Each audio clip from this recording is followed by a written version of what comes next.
Ito yung Camry na pina-overhaul yung transmission. Then maraming leak dito sa intake manifold at saka valve cover gasket nya. Palitin na.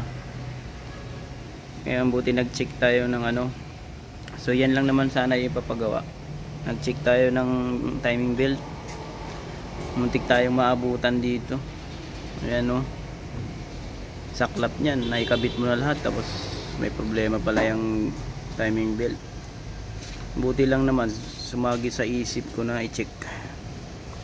At kailangan din talaga ito i-check pag mga old model na, baka maabutan pa tayo.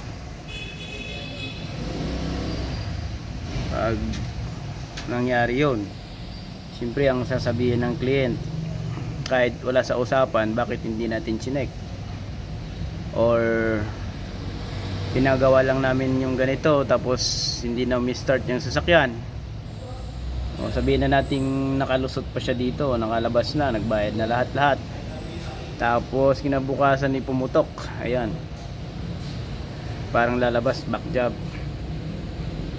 kasi hindi nga na-check.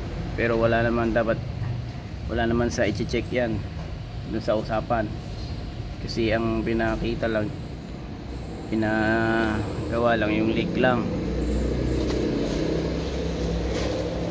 Mahirap talaga bumili ng mga kahit mura, mapapamura talaga yan. Tignan nyo yung gawa guys, leak lang at overhauling dapat yan ng transmission yan, kalat na yung gagawin natin. So stock up na naman to sa lifter.